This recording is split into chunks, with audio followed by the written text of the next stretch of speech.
நந்தன் மீராவிடம் என்ன பார்க்கவா பிடிக்கலன்னு சொன்ன என்று கேட்க மனதை கல்லாக்கி கொண்டு ஆமா என்று தலையசைத்தாள் மீரா.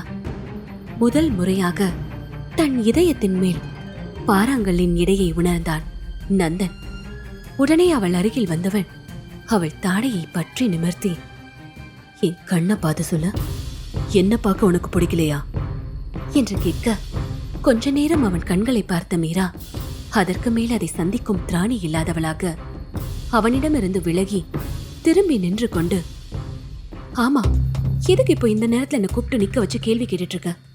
எனக்கு தூக்கம் வருதா, நான் போறேன் என்று கூறிக்கொண்டே அவள் அங்கிருந்து செல்ல பார்க்க அவள் கையை பிடித்து தடுத்து நிறுத்திய நந்தா, ஏன் மீரா, உனக்கு என் மேல என்ன கோவம்? ஏன் இப்படி நடந்துக்கிற? நான் உனக்காக ஒரு சர்ப்ரைஸ் ரெடி பண்ணி வச்சுட்டு வெயிட் பண்ணிட்டு இருக்கேன். ஆனா நீ என்னடானா எனக்கு வேற மாதிரி சர்ப்ரைஸ் கொடுக்குற. என்னாச்சு மீரா உனக்கு என்று கேட்க, முதல்ல இந்த மாதிரி கையை பிடிச்சு பேசுறத நிறுத்து. நம்ம இன்னும் சின்ன பசங்க இல்ல, நமக்கு கல்யாண வயசு வந்துருச்சு. இப்பவும் நீ இந்த மாதிரி நடந்துக்கிட்டா பாக்குற 4 பேர் என்ன நினைப்பாங்க?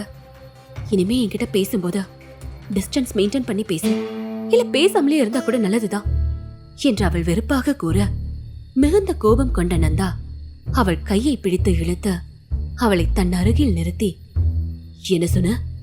நான் உன்கிட்ட இருந்து டிஸ்டன்ஸ் மெயின்டைன் பண்ணணுமா? நான் உன்கிட்ட பேசக்கூடாதா? என்னடியாச்சு உனக்கு? பைத்திய மாதிரி பேசுற. என் தலைய சூடாக்காத மீரா, ஒழுங்கா உனக்கு என்ன பிரச்சனைன்னு சொல்லு என்று நந்தன் கேட்க, ஒரு பிரச்சனையும் இல்ல நந்தா, நமக்கு கல்யாண வயசு வந்துருச்சு. எதுக்கு மேலே நம்ம சின்ன பசங்க மாதிரி க்ளோஸா இருக்கிறது சரியா இருக்காது. நாளைக்கு என் வீட்டுல மாப்பிள்ள பாப்பாங்க, உனக்கும் உன் வீட்டுல பொண்ணு பாப்பாங்க. இதுக்கு மேலேயும் நம்ம 2 பேரும் இப்படி உரசிக்கிட்டே இருந்தா நல்லாவா இருக்கும் என்று மீரா ஒரு பொய்யான காரணத்தை சொல்ல, என்ன என்ன சொன்ன? உனக்கு உன் வீட்டுல மாப்பிள்ள பாப்பாங்களா? ஏய், என்னடி உளர்ற? நான் ஒருத்தன் இருக்கும் போது இன்னொருத்த உனக்கு எப்படி மாப்பிள்ளையா வருவான் என்று நந்தா கேட்க, நான் உளரல, நீதான் உளறிட்டு இருக்க. நம்ம 2 பேரும் ஜஸ்ட் ஃப்ரெண்ட்ஸ், அவ்வளவுதான். அதுக்கு மேல நமக்குள்ள எதுவும் இல்ல என்று மீரா கூற தன் பொறுமையை மொத்தமாக இழந்த நந்தா அவள் தாடையை வலிக்க பற்றி தன்னிடம் இழுத்து, என்ன நல்லா பார்த்து சொல்லு, நான் உனக்கு வெறும் ஃப்ரெண்டு தானா? என் மேல உனக்கு எந்த ஃபீலிங்ஸும் இல்ல? உன் மேல நான் ஃபீலிங்ஸா இருக்கேன்னு உனக்கு தெரியாது, அப்படிதானே என்று கேட்க, அத பத்திலாம் எனக்கு தெரியாது. ஆனா எனக்கு உன் மேல எந்த ஃபீலிங்ஸும் இல்ல. என்ன பொறுத்த வரைக்கும் நம்ம 2 பேரும் நல்ல ஃப்ரெண்ட்ஸ், அவ்வளவுதான். உன் மனசுல இப்படி ஒரு எண்ணம் இருக்குன்னு தெரிஞ்சு போச்சுல, இனிமே நம்ம ஃப்ரெண்ட்ஸா கூட இருக்க வேணாம். நீ உன் வேலையை பார்த்துட்டு போ, நான் என் வேலையை பார்த்துக்கிறேன் என்று கூறினாள் மீரா. அடுத்த நொடி நந்தா அவள் கன்னத்தில் பலார் என்று அறைந்தான். மீரா அவனை அதிர்ச்சியுடன் பார்க்க கோவை பழம் போல் கண்கள் சிவக்க கோபத்துடன் நின்றிருந்த நந்தா, இதுக்கு மேல ஏதாவது பேசின உன்னை கொன்னுடுவண்டி என்று கூறிக்கொண்டே தன் பாக்கெட்டில் இருந்த மோதிரத்தை எடுத்து வலுக்கட்டாயமாக அவள் விரலில் மாட்டிவிட்டவன், இதுதான் நம்ம என்கேஜ்மெண்ட் ரிங். இப்ப இந்த மொட்டை மாடியில அந்த நிலாவை சாட்சியா வச்சு நமக்கு என்கேஜ்மெண்ட் முடிஞ்சு போச்சு. இப்ப இருந்து நீ எனக்கு பாதி பொண்டாட்டி. இதுக்கு மேலேயும் தத்து புத்துன்னு ஏதாவது உளர்ன நான் என்ன பண்ணுவது எனக்கே தெரியாது என்று கூறியவன் அடுத்த நொடி அவள் முகத்தை அருகில் இழுத்து அவள் இதழில் தன் இதழை வன்மையாக பொருத்தினான். அதில் அதிர்ந்து போன மீரா அவனிடமிருந்து விலக முயல அவனோ அவளை விடவே விருப்பமில்லாமல் முத்தமிட்டுக் கொண்டே இருந்தான்.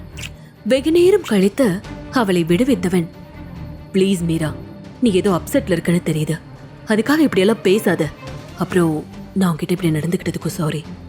நான் இந்த பிறந்த நாள் வேற மாதிரி பிளான் பண்ணி வச்சிருந்தேன் என்று அவன் கூறிக்கொண்டிருக்கும் பொழுதே ஓங்கி அவன் கன்னத்தில் அறைந்த மீரா தன் கையில் இருந்த மோதிரத்தையும் கழட்டி அவன் மேல் எறிந்து விட்டு, இனிமே என் முகத்திலேயே முழிக்காத என்று கோபத்துடன் கூறியவள் விறுவிறுவென இறங்கி சென்று விட்டாள். அவள் தன்னை அறைந்ததையும் தனது மோதிரத்தை தன் முகத்திலேயே திருப்பி எறிந்ததையும் நம்ப முடியாமல் சிலையென நின்றிருந்தான் நந்தா. அவன் உள்ளம் எரிமலை என குமுறிக் கொண்டிருந்தது. இதுவரை அழுது அறியாத ஆண்மகனின் கண்கள் கலங்கி கண்ணீர் அவன் கண்ணங்களை நனைத்து அவன் அழுவதை பொறுக்க முடியாது. வானமும் இடி மின்னலுடன் மழை பொழிய தொடங்கியது. கீழே தன் அறைக்கு வந்த மீரா கதவை மூடிவிட்டு குலுங்கி குலுங்கி அழுக ஆரம்பித்தாள். கொஞ்ச நேரத்தில் கதவை திறந்து கொண்டு அவள் அப்பா உள்ளே வர அவசரமாக தன் கண்களை துடைத்துக் கொண்டாள். அவள் அருகில் வந்த அவள் தந்தை, மீரா, உனக்கும் நந்தாவுக்கும் ஏதாவது பிரச்சனையாமா என்று கேட்க, அப்படியெல்லாம் ஒண்ணும் இல்லப்பா என்று போலியாக புன்னகைத்துக் கொண்டே கூறினாள் மீரா. எதுவும் இல்லைன்னா ஏண்டா அழுகுற என்று அவர் கேட்க, இல்லப்பா, கண்ணுல தூசி விழுந்துடுச்சு, அவ்வளவுதான், லேட் ஆயிடுச்சு, போய் படுங்கப்பா என்றவள் அவர் பதிலை கூட எதிர்பாராமல் குழந்தைகள் அருகில் போய் படுத்து போர்வையால் தன் முகத்தை மூடிக்கொண்டாள். ஒரு பெரு மூச்சை வெளியிட்ட மீராவின் தந்தை, 2 பேருக்கும் இடையில ஏதோ பிரச்சனை போல, முதல்ல நந்தா கிட்ட பேசணும் என்று எண்ணிக்கொண்டார்.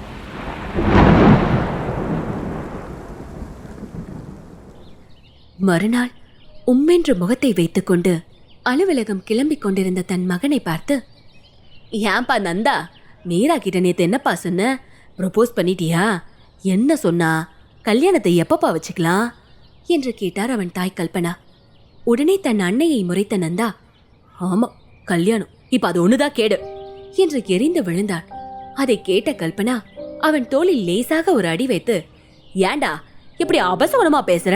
ப்ரொபோஸ் பண்ணியா இல்லையா என்று கேட்க, மீண்டும் தன் அன்னையை முறைத்தவன், அவளுக்கு என்ன பிடிக்கலையா, இனிமே என் முகத்திலேயே முழிக்க கூடாதுன்னு சொல்லிட்டா என்று கூறினான். டேய், விளையாட்டுலாம் ஒரு அளவுக்கு தான். மீரா உன் முகத்துல முழிக்க கூடாதுன்னு சொன்னாலாக்கும், அதை நாங்க நம்பணுமாக்கும், சும்மா அளந்து விடாத என்று கல்பனா கூற, நம்புனா நம்புங்க, இல்லனா போங்க என்று மீண்டும் எரிந்து விழுந்தவன் தனது ஷூவை மாட்டிக்கொண்டு வண்டி சாவியை எடுத்தான். அதை கண்ட கல்பனா, டே சாப்பிட்டு போப்பா என்று கூற, வேணாம் என்று கூறிவிட்டு பைக்கில் ஏறி அமர்ந்து அங்கிருந்து கிளம்பிவிட்டான். அதை கண்ட கல்பனா, என்ன ஆச்சு இந்த பையனுக்கு? ஒரு வேளை கூட சாப்பிடாம இருக்க மாட்டான். இன்னைக்கு என்னன்னா காலையிலே காப்பி கூட குடிக்காம போறான். ஒருவேளை மீரா நிஜமாவே அப்படி சொல்லிட்டாலோ? சாச்ச, இவன் ஏதாவது குறும்பு பண்ணிருப்பான், அதனால அவ விளையாடி இருப்பா. ரெண்டும் இப்ப சண்டை போட்டுக்கோங்க, சாயந்தரம் ஆனா சேர்ந்துக்குங்க. இதுக விளையாட்டுக்கு ஒரு அளவே இல்ல என்று தன் பாட்டிற்கு புலம்பிக் கொண்டே அவர் வேலையை கவனிக்க ஆரம்பித்தார்.